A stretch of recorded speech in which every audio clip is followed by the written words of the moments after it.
Coming back from a trip, I found my bags in the rain with a note. If you want to stay here, we have the garage. Signed, your loving son. Before the taxi arrived, I called the bank. I was the one paying all the bills. I will tell you everything. First, let me quickly thank you for watching Granny's Voice. Your support means the world to us. Phew. Enjoy our stories, please hit that subscribe button. Tell us in the comments what country you're watching from. We love hearing from you. Today's special shout-out goes to Dora Person from Rocky Mount, USA. Thank you for being part of our family. Now let me tell you everything. I stared at my 3 wet suitcases sitting by the front door, water dripping from their corners. After 10 days visiting my sister in Florida, all I wanted was to collapse in my favorite chair with some hot tea. Instead, I found myself locked out in the pouring rain. Thunder rolled overhead as I picked up the soggy note stuck to my biggest bag. The handwriting was messy, rushed. If you want to stay here, we have the garage. Your loving son, Michael. My heart sank as I read those words again. I'd lived in this house for 40 years. Michael and I had painted every room together when he was 12. We'd built that treehouse in the backyard. After my husband died 3 years ago, I'd kept everything running smoothly. Michael moved back in with his girlfriend Sarah, and I was happy to have family close again. But I was the one still paying for everything. I grabbed my phone and called the bank before the taxi even left, needing to check what I already knew. Yes, Mrs. Peterson, we show your payment of $2,100 went through yesterday as usual, the nice lady on the phone told me. Thank you, I whispered, hanging up. A big raindrop hit my nose as I stood there, 72 years old, staring at my belongings in the storm. The sky opened up even more, like it was crying with me. I should have seen this coming. The way Michael and Sarah whispered when they thought I wasn't listening. The way they moved my things around without asking. The way they rolled their eyes when I wanted to watch my favorite TV shows. Last month, they painted over the height marks on the kitchen wall where I'd measured Michael as he grew up. It looks old, Sarah had said, scrubbing away 20 years of memories. The garage door was open. Inside, they'd put an old bed against the wall with a tiny table next to it. My clothes were hanging on a metal rack. My photo albums and treasures were stuffed in boxes marked Mom's Things, in Sarah's handwriting. I sat down on that thin mattress, looking at the cold concrete floor under my feet. Through the small window, I could see the house where I'd raised Michael alone after his father left. Where I'd worked 2 jobs to keep food on the table. Where I'd stayed up all night when he had fever. My phone buzzed with a text from Michael. Mom, Sarah needs space for her art room. The garage has everything you need. Don't make this hard. Don't make this hard. Like I was the problem. I'd never been one to cry much, but the tears came then, hot and angry on my cheeks.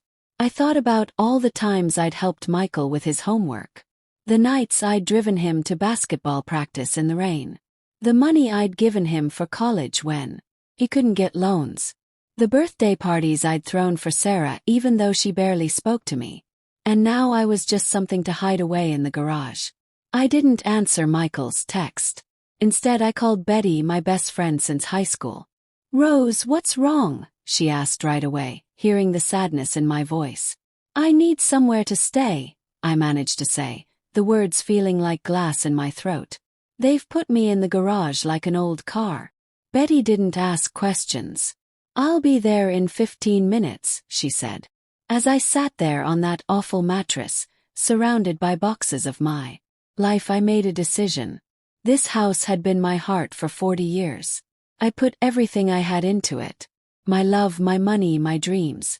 And now they thought they could just push me aside like I didn't matter. The garage door rattled as the rain got harder outside. I looked at my shaking hands and slowly made them into fists. They had no idea who they were dealing with.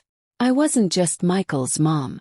I was Rose Peterson, and I was done being treated like I was invisible. Betty's spare room was small, but at least it had a real window and carpet on the floor. After 2 days at a cheap hotel that smelled like old cigarettes, I was grateful to be somewhere that felt safe. You can stay as long as you want, Betty said, bringing me a cup of coffee. Frank and I have plenty of room since our kids moved away. I wrapped my cold hands around the warm cup. Thank you, but this can't be forever. I need to figure out what to do about my house. You mean the house you're paying for? Betty asked, her eyes getting angry. Betty had known me for 50 years. She'd been there when Michael was born, when my husband left, when I struggled to make ends on my own. And unlike my own son, she remembered who I was before I became someone to ignore. I keep thinking about when it all started to change, I said, staring into my coffee. After Frank left, I thought having Michael and Sarah live with me would be nice. We could help each other. And they took advantage, Betty finished for me. The memories came flooding back like a broken dam. 2 years after they moved in, Sarah started changing everything. My suggestions were ignored. My belongings disappeared. You know what Sarah said when I asked where my wedding photos went? Ask Betty. We need to make the house more modern. Old pictures are depressing. As if my entire life was just junk to throw away. Betty reached across the table and took my hand. What about Michael? Surely he stood up for you. I laughed, but it sounded bitter even to me. Michael said I was being difficult. That I needed to accept that things change. My own son chose his girlfriend over his mother. The control had happened so slowly I barely noticed. First, they took over the kitchen, complaining about my cooking. Then came complaints about my TV being too loud, my friends visiting too much, my garden taking up too much space. Each time I gave in, they wanted more. The worst part is I let it happen, I admitted. I kept paying all the bills because I was scared they'd leave me. I wanted to feel needed, to feel loved. Betty squeezed my hand. You are loved. Just not by the people who should love you most. The truth hurt. I'd been buying my place in that house, paying for my son's love one bill at a time. My phone buzzed with another text from Michael. Mom, when are you getting your stuff? Sarah wants to turn the garage into her studio. I showed Betty the message, my hands shaking slightly. That ungrateful little. She stopped herself. Rose, there's something you need to know. I didn't want to tell you because I knew it would hurt. But you deserve to know the truth. My stomach felt sick. What is it? Last week at the grocery store, I ran into Sarah. She was talking loud on her phone about selling the house. They want to buy that new place by the lake. The world seemed to spin. They're selling my house. They think it's their house, Betty said gently. And legally I guess it is. But morally, that's different. I thought of the 40 years of memories in those walls. Michael's first steps in the living room. Christmas mornings by the fireplace. The garden I'd planted when he started school. The bedroom where I'd cried when his father left us. And they were going to sell it all to strangers like it meant nothing. What am I going to do? I whispered. Betty's eyes got hard and determined. First, you're going to stop paying their bills. Let's see how fast their plans change when the money stops coming. But what about my credit score? Second, she continued, you're going to talk to my nephew David. He's a lawyer who helps older people. There has to be something we can do. I'm not that old, I said weakly. Betty raised an eyebrow. You're old enough to deserve respect, which is not what you're getting. She was right. For 3 years, I'd been making myself smaller and quieter to avoid being a burden. And what did it get me? Kicked out of my own home, my things in boxes, treated like I was in the way. As the truth of what was happening hit me, something else grew inside me. A slow, burning anger that felt strange after years of being nice and quiet. Okay, I said, sitting up straighter. Let's talk to David. Betty smiled. That's my girl. Rose, remember who you are. You're not just Michael's mother. You're Rose Peterson. And it's time everyone remembered that. For the first time since finding my suitcases in the rain, I felt something that might have been hope. Or maybe it was anger. Either way, I wasn't giving up without a fight. David, Betty's nephew, didn't look like a lawyer. He wore jeans and a regular shirt, and looked more like a teacher than someone who worked in courts. But his eyes were sharp as he looked at the bills I'd brought. So you've been paying for a house that's not in your name anymore, he said, frowning. And your son and his girlfriend have been living there for free while planning to sell it. Put like that, it sounded crazy even to me. Yes. And they made you sleep in the garage? I nodded, feeling embarrassed. How had I let things get so bad? You have choices, David said. The money you've been paying could be like a contract. At the very least, you could sue to get back all the money you've paid since you gave them the house. Betty, who had been quiet, spoke up. She needs to talk to them first. Make them understand what they've done. David looked doubtful, but I knew Betty was right. Before I took my own son to court, I needed to give him one last chance to do the right thing.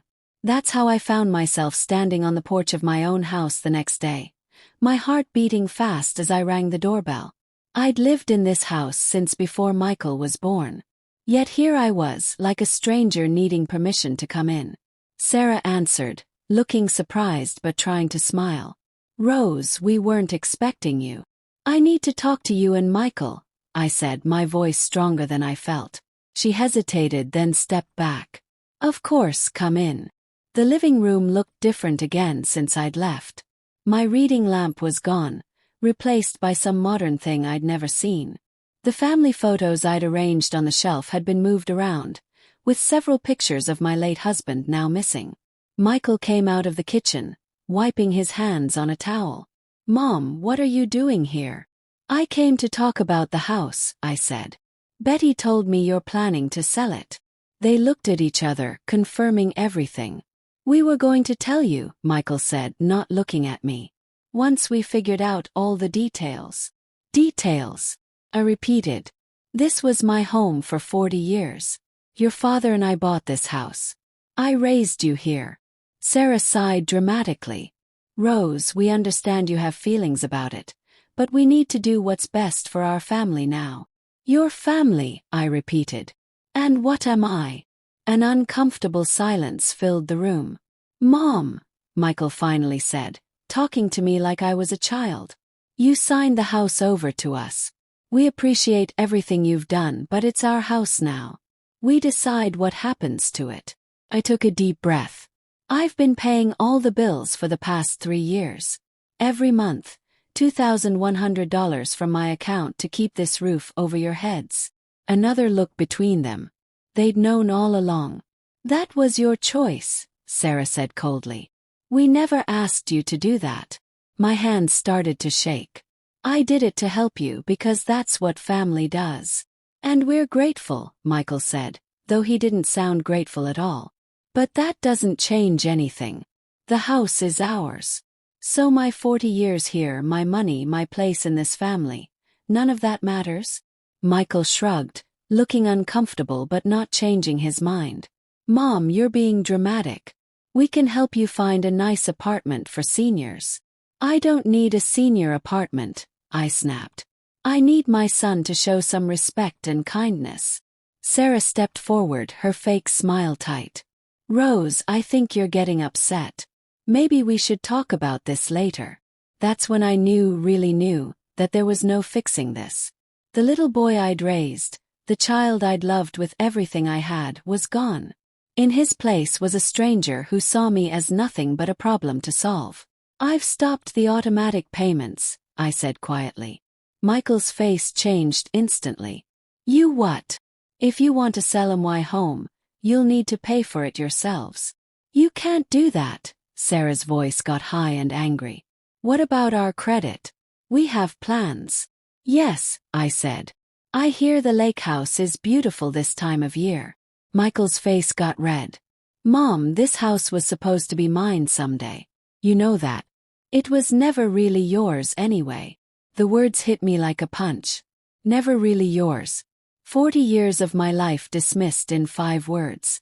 I see, I said, my voice barely a whisper. Well, then I guess there's nothing left to talk about. I turned to leave, my legs shaky underneath me. As I reached the door, I stopped and looked back at the son who no longer saw me as his mother. Your father would be ashamed of you, Michael. And for the first time in my life, so am I. I walked out, closing the door gently behind me. The afternoon air felt cool against my hot face as I walked down the driveway, away from the home that had apparently never been mine. Something had broken inside me today. But something else, something stronger, had been born. "You did what?" Betty asked, her coffee cup stopping halfway to her mouth. "I stopped the payments," I said again, still shocked by my own courage. "I told them if they want to sell the house, they'll need to pay for it themselves." Betty put her cup down with a loud clink. "Well, it's about time." David, who had come over after my confrontation, looked worried. "It's a good first step, but we need to protect you legally.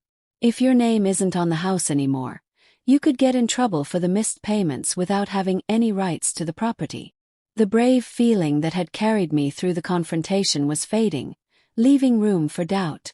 "Have I made a terrible mistake?" "No," Betty said firmly. "You've finally stood up for yourself." David tapped his pen on his notebook.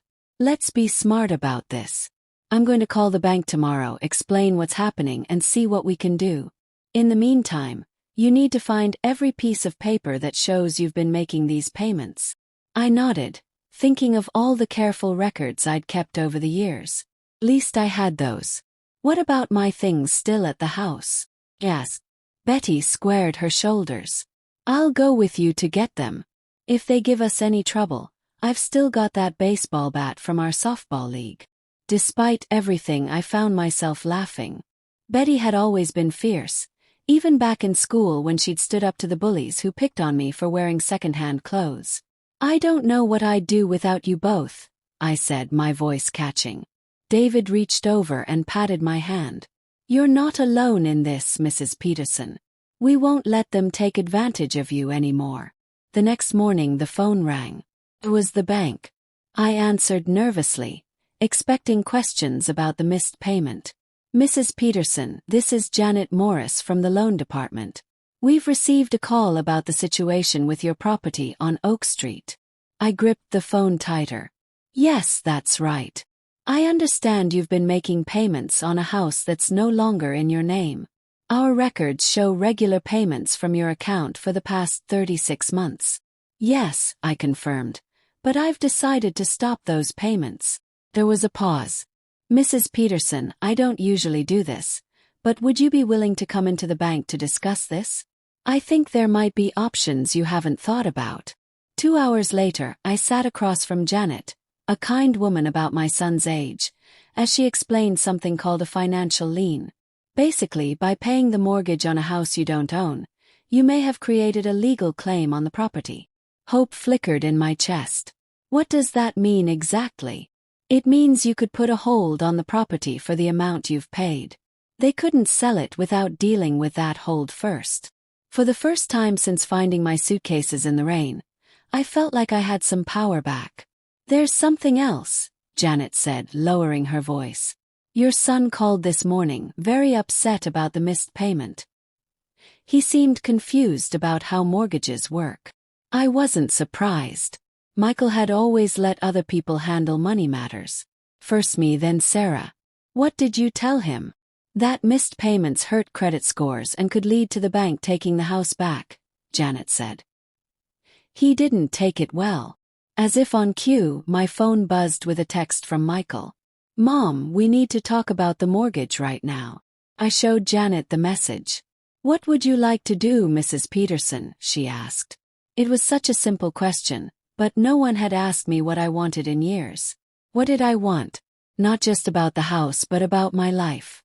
I thought about the confrontation with Michael and Sarah, their casual dismissal of everything I'd done, their assumption that I would keep paying their bills while being treated like garbage.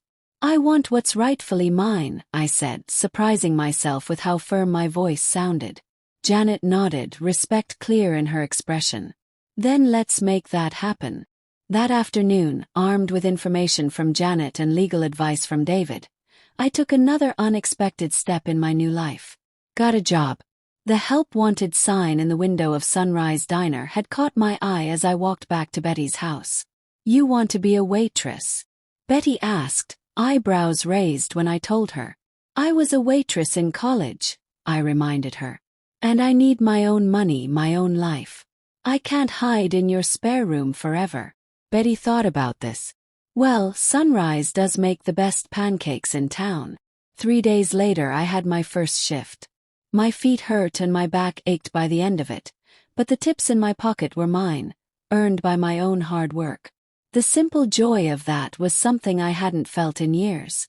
When I got back to Betty's house, tired but oddly happy, there were 8 missed calls from Michael on my phone. I listened to the first voicemail. Mom, the bank called about the mortgage. They mentioned something about a lien. What are you doing? Call me back right now. I deleted it without listening to the others. For once, Michael would have to wait for my convenience, not the other way around. Betty brought me a glass of lemonade and sat next to me on the porch. How does it feel? She asked softly. I thought about the question, watching the sunset paint the sky orange and pink. It feels like I'm finally waking up, I said. Like I've been sleepwalking since my husband left.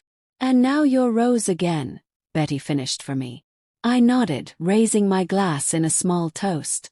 To Rose Peterson. It's nice to finally meet her again.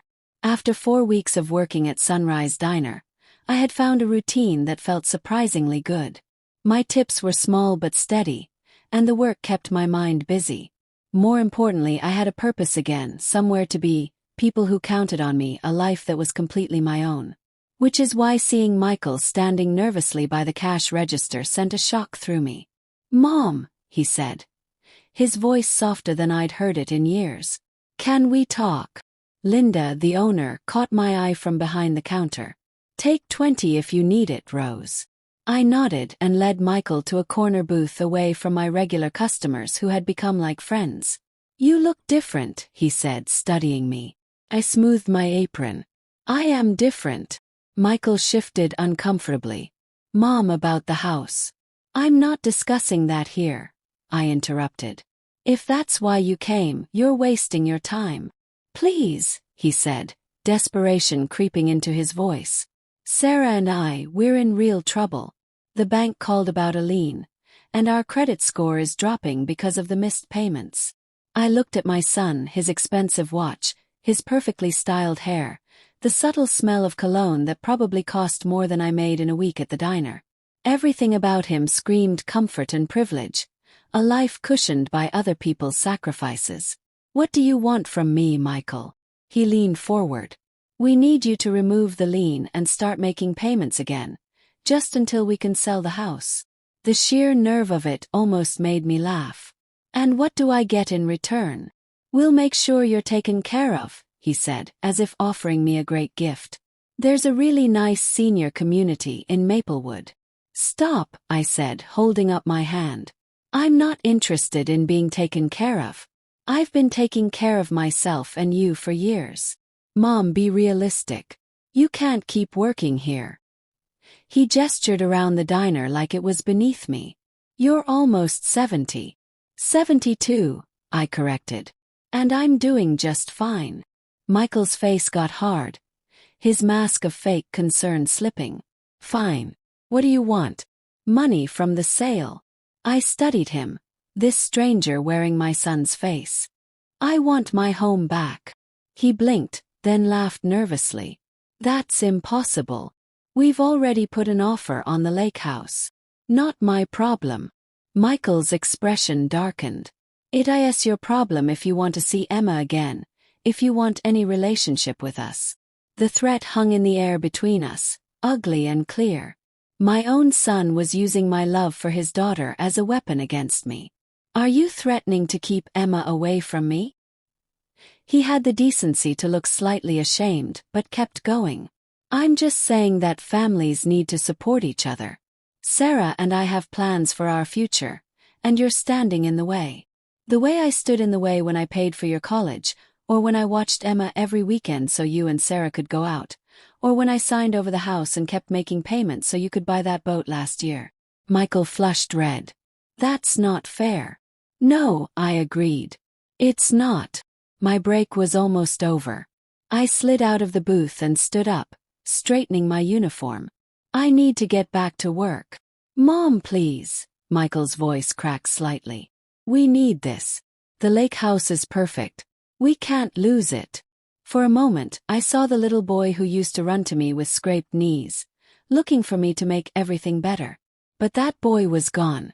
In his place sat a man who saw me as nothing more than a way to get what he wanted. I'll think about it, I said finally. But I need something in writing from you and Sarah first. Meet me at David Wallace's office tomorrow at 3 p.m. Relief washed over Michael's face. Thank you, Mom. You won't regret this. As he left, I wondered if I already did. The next day, I arrived at David's office early, my stomach in knots. I'd barely slept, going over and over the decision I'd made in the middle of the night. Michael and Sarah arrived exactly at 3, both dressed like they were going to an important business meeting.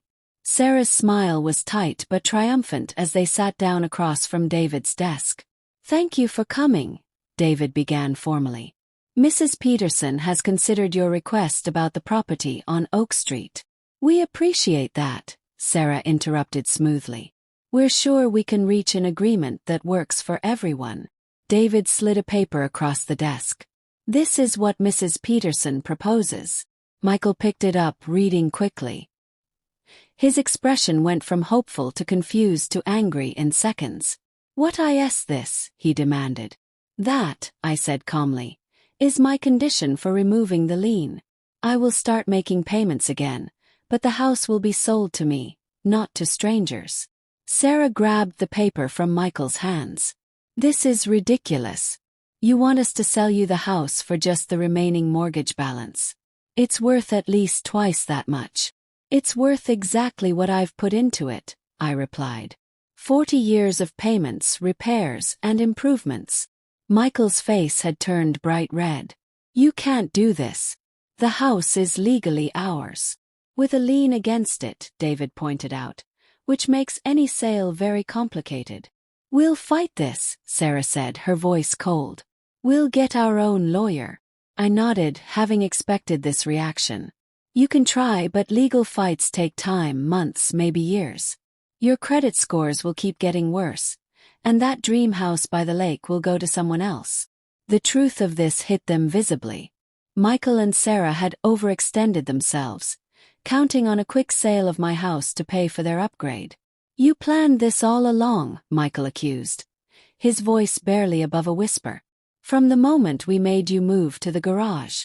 No, I said quietly. I just finally stopped letting myself be used. Sarah stood up abruptly.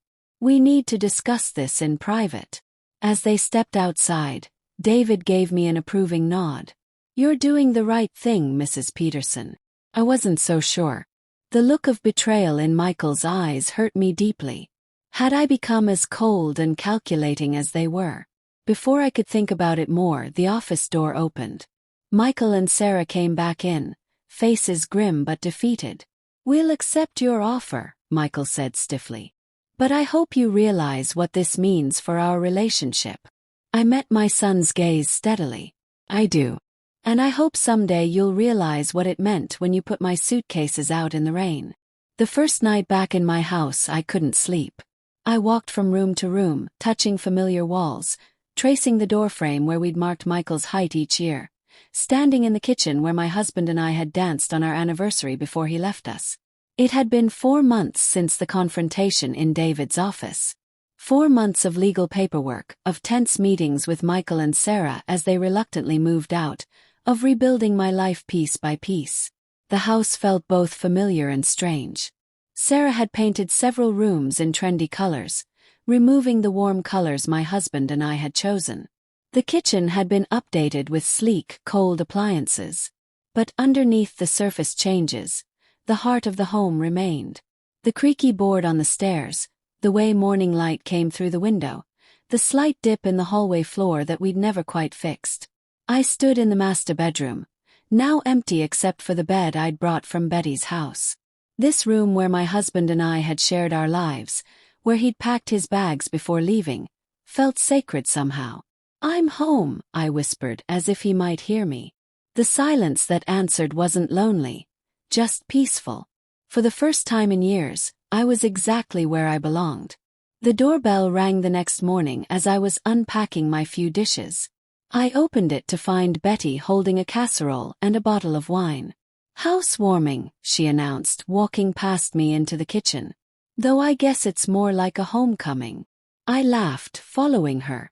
"It feels like both, honestly." Betty set her gifts on the counter and turned to look around the kitchen. "Good Lord, what did that woman do to your beautiful wood cabinets?" "Painted them white and changed all the handles to something called brushed gold," I said. "Apparently wood is outdated." Betty snorted. "You know what's outdated? Throwing your boyfriend's mother out in the rain." We both laughed, though the hurt beneath the humor was still fresh. "Have you heard from them?" Betty asked as she helped me unpack. I shook my head. "Not since the closing. Michael made it clear that I'd chosen the house over them." "That's not what happened, and you know it," Betty said firmly. "You chose self-respect. There's a difference." I wasn't sure Michael would ever see it that way, but I had made peace with my decision. The alternative, continuing to let them use me while treating me like I was invisible, was no longer acceptable. "Well," Betty said, opening the wine, "to new beginnings." We clinked glasses, and I felt a wave of gratitude for this woman who had stood by me when my own family hadn't. The following weeks brought a steady rhythm to my days. Mornings at Sunrise Diner. Afternoons spent slowly making the house feel like mine again. I didn't have money to replace all of Sarah's modern updates, but I could add touches that brought back the warmth. Colorful curtains, family photos back on the walls, my husband's books returned to the shelf. One Saturday morning I was planting roses in the front garden when a familiar car pulled into the driveway. My heart jumped as Michael stepped out, looking uncertain. He stood awkwardly at the edge of the garden. "The flowers look nice," he said. I nodded, not trusting my voice. "Dad always loved roses," he continued, looking around the yard. "I remember helping him plant them every spring." I brushed dirt from my hands. "What brings you here, Michael?" He shifted uncomfortably. "We didn't get the lake house." I wasn't surprised. Their credit had likely been too damaged by the missed mortgage payments. "I'm sorry to hear that," I said, and I meant it despite everything. Michael looked down at his shoes, expensive sneakers now gathering dust from the garden. "We found a small apartment instead. It's teaching us to appreciate what we have, I guess." I waited, sensing there was more. "Sarah's expecting again," he said finally. "The baby's due in March." "Congratulations," I said softly, wondering if this news was meant to hurt me, to remind me of what I'd be missing. Michael met my eyes for the first time. "Emma asks about you. She doesn't understand why we don't visit Grandma Rose anymore." A sharp, sweet pain went through my heart. I missed my granddaughter terribly. "She's welcome here any time," I said. "So are you." Michael nodded, then hesitated. "Mom, I've been thinking about everything that happened." I held my breath, not daring to hope for real understanding. "I'm not saying we handled things perfectly," he continued, choosing his words carefully. "But you chose a house over your family. I don't know if I can forgive that." My brief hope deflated. He still didn't see it. "I didn't choose a house, Michael," I said quietly. "I chose not to disappear. There's a difference." He frowned, clearly not agreeing.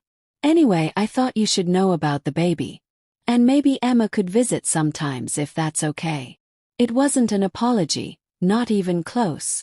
But it was a small opening, a tiny crack in the wall between us. "I'd like that," I said. After Michael left, I sat on the porch swing, thinking about our conversation. The relationship with my son was damaged, maybe beyond repair. He still couldn't see how deeply he had hurt me, how completely he had betrayed my trust. But he had come today, had reached out however poorly. It was a beginning, not an ending. That evening, Betty and Frank came over, along with Linda from the diner and David and his wife.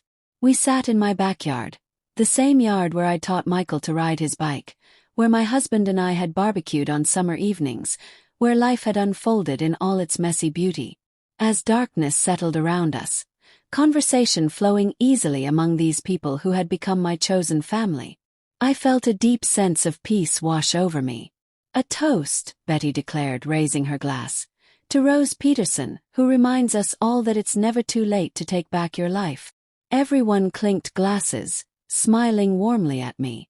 Later, as the stars came out in the clear summer sky, I sat alone on the porch, listening to the familiar creaks and sighs of my house.